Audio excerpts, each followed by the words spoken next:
Hello friends, इस video में south western railway Hubli region के ऊपर बात करने जा रहे हैं। और 3 से 4 जोन या 5 रीजन और बचे हुए हैं। ये भी जोन के 1 से 2 दिन के अंदर कंप्लीट हो जाएंगे। लगभग लगभग सारे जोन के हम लोग बात कर चुके हैं। जबलपुर जोन बचे हुए हैं और जयपुर बचा हुआ है और नॉर्थ ईस्ट फ्रंटियर जोन वाले बचे हुए हैं। फिर कुछ ही जोन बचे हुए हैं, जिन जोन के हम बिलासपुर बचे हुए हैं। ये 4-5 जोन बचे हुए हैं। इन जोन के भी बहुत जल्द कंप्लीट कर लिए जाएंगे। यहाँ पर हम बात करने जा रहे हैं south western railway Hubli region के ऊपर। और यहाँ पर हुबली रीजन के लगातार कमेंट आ रहे थे कि फिर से एक बार नए डेटा के हिसाब से एक बार देख लें। तो यहाँ पर हम लोग हुबली रीजन के ऊपर यहाँ पर देखेंगे क्या कंडीशन बने और किस तरह से है। और यहाँ पर एवरेज स्कोर आप देखना चाहें तो यहाँ पर देख सकते हैं। एक या दो शिफ्ट छोड़ दें तो नहीं तो ज़्यादातर शिफ्ट में यहाँ पर देखें 42, 41, 42, यानी यहाँ पर एवरेज स्कोर कम है, यानी लोगों का अटेम्प्ट कम है। यहाँ पर इसका मतलब ये है कि यहाँ पर कंपटीशन उस लेवल का नहीं है जिस लेवल के बाकी जोन में। हाँ, यहाँ पर कंपटीशन है। कुछ देर में मैं आपको डेटा दिखाऊंगा जिसके बाद आपको लगेगा कि अच्छा खासा कंपटीशन यहाँ पर भी है। फिर भी उतना नहीं है बाकी जो टफ जोन वाले कंपटीशन जोन वाले के हैं, वैसा कंपटीशन यहाँ पर नहीं है। और यहाँ पर देखें जहाँ पर 50 के आसपास स्कोर लोगों ने किया था, 50 के एवरेज स्कोर है, यहाँ पर लोगों का स्कोर बढ़कर 89.66 है। तो ये कैंडिडेट ज़्यादा नहीं होंगे, मुश्किल से 10 या 20 कैंडिडेट हो सकते हैं या ज़्यादा से ज़्यादा 30 होंगे। इससे ज़्यादा कैंडिडेट टॉप स्कोरर वाले नहीं होंगे। यहाँ पर भी 49 सेम है स्कोर लोगों के टॉप स्कोरर। और जो एवरेज स्कोर है यहाँ पर 80 के आसपास, 42, 83, 86, 44, 83 के आसपास और 80 के आसपास यहाँ पर। और सैंपल साइज भी देखें तो बहुत बड़ा नंबर है। अब यहाँ पर जो टोटल सर्वे में पार्टिसिपेट किया था इसमें थोड़ी सी ज़्यादा कैंडिडेट है। जो हमारे पास डेटा आया था उस समय टोटल कैंडिडेट के सर्वे में पार्टिसिपेट कर रखा था, उस समय 19,259 कैंडिडेट का सैंपल साइज है। 19,259 कैंडिडेट का हमारे पास सैंपल साइज है। तो एक बहुत बड़ा नंबर है कैंडिडेट का कि जिससे एक काफ़ी हद तक एक अच्छा आइडिया मिल जाता। वैसे कैंडिडेट कुछ और होंगे जो सर्वे में पार्टिसिपेट नहीं कर रखा होगा, पर इनके नंबर बहुत बड़े नहीं हो सकते। मैक्सिमम जो जाएंगे 10,000 के आसपास ऐसे कैंडिडेट होंगे जो सीरियस है और जिनके स्कोर अच्छा होगा। यानी जो स्कोर इन्होंने किया है 19,259 कैंडिडेट, इनके स्कोर ऐसा ही कुछ, यानी जो एवरेज स्कोर यहाँ पर निकल कर आ रहे हैं ना, ये एवरेज स्कोर इसी के आसपास इनके स्कोर रहे होंगे। अब इनमें से कुछ अच्छे स्कोर वाले भी होंगे। जैसे यहाँ पर हम देखें इस रीजन में 80 से ऊपर करने वाले कैंडिडेट के आप यहाँ पर देखेंगे तो ये कैंडिडेट के नंबर है 102 कैंडिडेट ऐसे हैं जिन्होंने 80 से ज़्यादा कर रखा है। 102 से ज़्यादा ही है पर कम नहीं है कि जिन्होंने 80 से ऊपर कर रखा है। देन 76 के आसपास बात करेंगे। 76 से ऊपर स्कोर करने वाले कैंडिडेट के नंबर देखें तो 348 कैंडिडेट है, 348 कैंडिडेट है जिन्होंने 76 से ऊपर स्कोर कर रखा है। फिर 70 के आसपास देखेंगे, 70 से स्कोर ऊपर करने वाले कैंडिडेट के नंबर देखेंगे। ये नंबर है 1,268 कैंडिडेट हैं जिन्होंने 70 से ज्यादा स्कोर कर रखा है। फिर उसके बाद देखें 65 से ऊपर करने वाले कैंडिडेट के नंबर, 65 से ऊपर करने वाले 2,576 कैंडिडेट हैं जिन्होंने 65 से ज़्यादा स्कोर कर रखा है। फिर इसके बाद देखें 60 से ज़्यादा ऊपर करने वाले स्कोर, 60 से ज़्यादा स्कोर करने वाले कैंडिडेट के नंबर देखें तो 4,590 कैंडिडेट हैं जिन्होंने 60 से ज़्यादा स्कोर कर रखा है। अब इससे ही आइडिया लगा सकते हो कि क्या होने जा रहे हैं। हाँ, जहाँ पर जैसे ये आप कर सकते हो कि ज़्यादातर यहाँ पर टॉपर का स्कोर देखोगे लगभग लगभग 80 के आसपास, और कुछ शिफ्ट में जहाँ पर लोगों ने 50 के आसपास स्कोर एवरेज स्कोर है वहाँ लोगों ने 90 के आसपास स्कोर अपना ले गए। फिर वहाँ पर देखो जहाँ पर स्कोर 40 के नीचे यानी एवरेज स्कोर 40 के आसपास है, वहाँ के टॉपर स्कोर देखेंगे तो 83, 86 के आसपास है।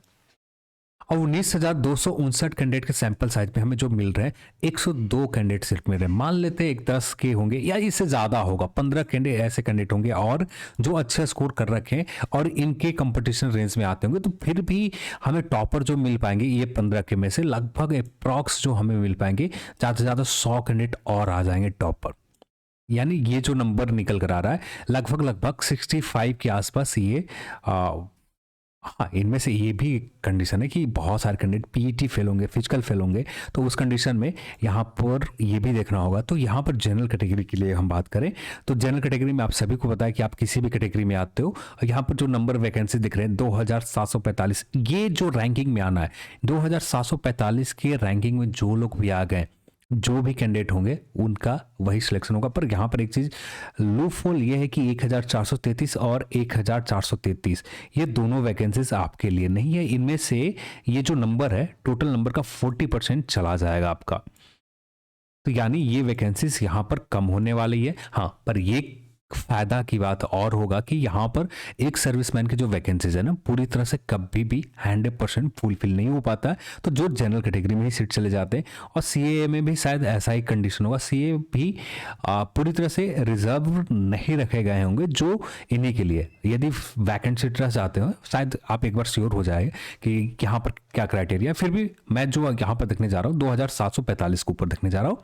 इसके ऊपर यदि इस नंबर के ऊपर आना है तो आपके इसको जनरल कैटेगरी में आते हैं। जिन्होंने सर्वे में पार्टिसिपेट नहीं किया रखा है उनको हम लोग मान के चल रहे हैं कि पीटी फेल हो गए, पूरी तरह से मान के चल रहे हैं इनका पीटी नहीं हुआ। उस कंडीशन में जनरल के कैटेगरी में आप आते हैं तो इसका स्कोर 63 यानी 63 के नियर आपके स्कोर है ना, 63 के आसपास आपका स्कोर है। आप अच्छा किसी भी शिफ्ट में आपने कर रखा हो, जो भी शिफ्ट रहा हो, आसान शिफ्ट वाले कैंडिडेट की बात करें, यदि एवरेज स्कोर जहां पर 40 के आसपास है, यानी 40 के आसपास 40 के आसपास एवरेज स्कोर है, वैसे कैंडिडेट के लिए आपके स्कोर 57 है। जनरल कैटेगरी में 57 है ना, मैक्सिमम चांसेस है कि फाइनल सिलेक्शन हो जाए। 57 है या इससे एक दो नंबर भी नीचे है ना, तो पूरी तरह से उम्मीद रखें कि फाइनल सिलेक्शन के चांसेस मैक्सिमम रहेंगे, क्योंकि आपके जो नॉर्मलाइजेशन किए जाएंगे, आपके पर्सटाइल स्कोर निकाले जाएंगे, ये आपके शिफ्ट के ऊपर मैटर करेगा। और यहाँ पर देख सकते हैं कि यहाँ पर हाँ, पर एक चीज़ है कि सभी शिफ्ट में देखेंगे तो टॉपर का स्कोर 83, 86, 83, तो ज़्यादा बेनिफिट तो नहीं मिलेंगे। हाँ, कुछ बेनिफिट तो आपको मिलने जा रहा है। तो 57 मेरे हिसाब से काफ़ी हद तक सेफ रहेगा। हाँ, इससे ज़्यादा तो बहुत अच्छा है, इससे कम भी है तो आप पूरी तरह से उम्मीद रख सकते हैं कि सिलेक्शन के चांसेस रहेंगे। फिर इसके बाद बात करें ईडब्ल्यूएस कैटेगरी के लिए। आप ईडब्ल्यूएस कैटेगरी में आते हैं तो यहाँ पर आपका स्कोर 57 यानी 57 के आसपास, यानी 57 आपने स्कोर कर रखा है ना। आप जनरल कैटेगरी में आते हैं, आपके शिफ्ट में टॉपर का स्कोर 80 से 90 के आसपास है और एवरेज स्कोर 50 से ज़्यादा है, फिर भी यहाँ पर 57 के आसपास आपने स्कोर कर रखा है, तो चांसेस मैक्सिमम है कि आपके सिलेक्शन हो जाए। और यहाँ पर ज़्यादा से ज़्यादा जाता भी है ना तो 59 के आसपास ज़्यादा से ज़्यादा रहेंगे टॉपर वाले स्कोर में। और जहाँ पर एवरेज स्कोर है वैसे शिफ्ट में बात करें तो यहाँ पर आपने 55 के आसपास, 55 नहीं 54 के आसपास, 54 के आसपास आपका स्कोर है ना, सिलेक्शन के चांसेस मैक्सिमम रहेंगे इन रीजन में भी, हुबली रीजन में। ठीक है, ईडब्ल्यूएस कैटेगरी। ओबीसी कैटेगरी की बात करें, यहाँ पर आपको कंपटीशन अच्छा मिलने जा रहा है। हाँ, बहुत सारे कैंडिडेट जो होंगे, आपको जनरल कैटेगरी में सीट तो रिजर्व अपना रख लेंगे, पर बहुत सारे ऐसे कैंडिडेट होंगे जो इसी नंबर के ऊपर हैं। 63 से थोड़ा सा भी कम हुआ नंबर ना, यानी फाइनल सिलेक्शन के लिए 63 के आसपास उठा लिए गए। और इसके नीचे स्कोर करने वाले बहुत सारे कैंडिडेट हैं जो सिर्फ ओबीसी से आते हैं, तो यहाँ पर आपको राहत उतना नहीं मिलेगा। तो यहाँ पर आपके कम से कम स्कोर ओबीसी कैटेगरी में आते हैं। वैसे शिफ्ट जहाँ पर अच्छे स्कोर है उसके लिए कम से कम आपके स्कोर 60 के नियर है, यानी 60 के आसपास आपने स्कोर कर रखा है और आपके एवरेज स्कोर 50 के आसपास है, तो वैसे शिफ्ट के लिए कम से कम आपके स्कोर ओबीसी कैटेगरी में 60 के नियर होना चाहिए। हाँ, इससे कम भी है तो पूरी तरह से उम्मीद रखें सिलेक्शन हो सकते हैं, पर एग्जैक्ट दावे के साथ कहना थोड़ा मुश्किल होगा। पर एक रफ आइडिया लगाने के लिए इतने के आसपास स्कोर है, काफ़ी रहेंगे मेरे हिसाब से।